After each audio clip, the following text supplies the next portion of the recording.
आपसे दरख्वास्त है कि इस वीडियो को लाइक ज़रूर करें। हज 2026 के लिए तेलंगाना से कितने हाजी रद्द हुए हैं, कितने हाजियों की दरख्वास्त रद्द कर दी गई है, हज 2026 के कितने हाजियों का तेलंगाना से सिलेक्शन हुआ है, हज 2026 के लिए वेटिंग लिस्ट से कितने क्लियर हुए हैं, हज 2026 के लिए तेलंगाना हज कमेटी के चेयरमैन मौलाना गुलाम अफजल बियाबानी खुसरू पाशा ने हज 2026 के हाजियों के बारे में क्या कहा है। पूरी डिटेल, पूरी खबर इस वीडियो में हम आपको बताने की कोशिश करेंगे। इसे आखिर तक जरूर देखिए, वीडियो को लाइक कर दीजिए और अगर चैनल पर नए हैं तो चैनल को जरूर सब्सक्राइब कर लीजिए। जी हां दोस्तों, हज 2026 के लिए वेटिंग लिस्ट में से 1928 तेलंगाना के आज़मीन का इंतखाब हुआ है। आपको बता दें, तेलंगाना हज कमेटी के चेयरमैन मौलाना गुलाम अफजल बियाबानी खुसरू पाशा ने बताया है कि हज 2026 के लिए 3842 आज़मीन ने पहली किस्त अदा कर दी है। आपको बता दें,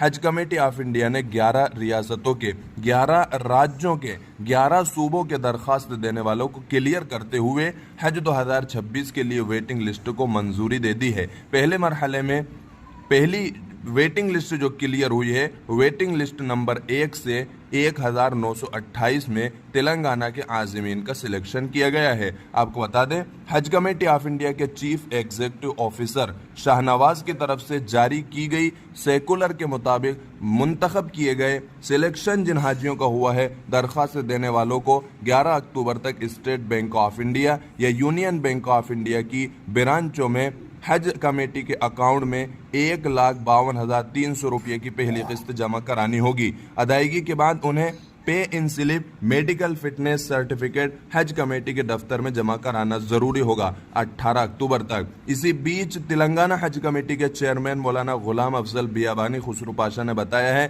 कि हज 2026 के लिए तकरीबन 3,842 आज़मीन ने हाजियों ने पहली किस्त जमा कर दी है। आपको बता दें, 450 मुंतखब दरख्वास्त गुजार आखिरी तारीख के अंदर अदायगी करने में नाकाम रहे, यानी 450 हाजियों की दरख्वास्त रद्द कर दी गई है। 450 हाजियों को, जिसकी वजह से उनकी दरख्वास्तें मनसूख हो गई हैं, उन्होंने पहले किस्त अदा नहीं की है। उन्होंने मजीद कहा है कि हज कमेटी ऑफ इंडिया जल्द ही दूसरी किस्त के हवाले से एक सर्कुलर जारी करेगी। दूसरी किस्त बहुत जल्दी जारी करने वाली है हज कमेटी।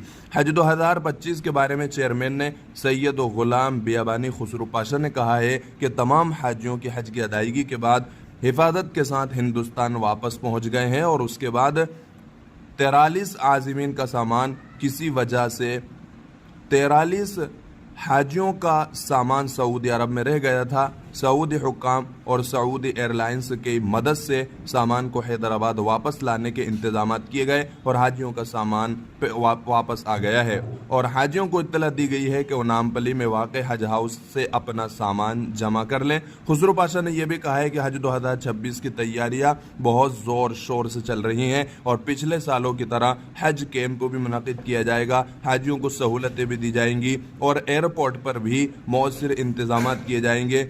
हाजियों की हर तरह से मदद की जाएगी, हाजियों की हर मोड़ पर मदद की जाएगी और उनका साथ दिया जाएगा और हज के सफ़र के लिए उनको तरगीब दी जाएगी और उनके हज के सफ़र को बहुत आसान बनाने की कोशिश की जाएगी। उनके हज के सफ़र को बहुत साफ, शफाफ और मुनज़्ज़म पेश किया जाएगा ताकि हाजियों को किसी तरह की कोई परेशानी ना हो, हाजियों को किसी तरह की कोई दिक्कत का सामना न करना पड़े। तो हज 2026 के हाजियों की तेलंगाना से ये डिटेल्स और ये खबर थी। आपसे दरख्वास्त है कि इस वीडियो को लाइक करने के साथ साथ अपने दोस्तों के साथ भी ज़रूर शेयर करें। हज और उम्र से मुतालिक ऐसी ही और वीडियोस पाने के लिए हमारे चैनल को ज़रूर सब्सक्राइब करें।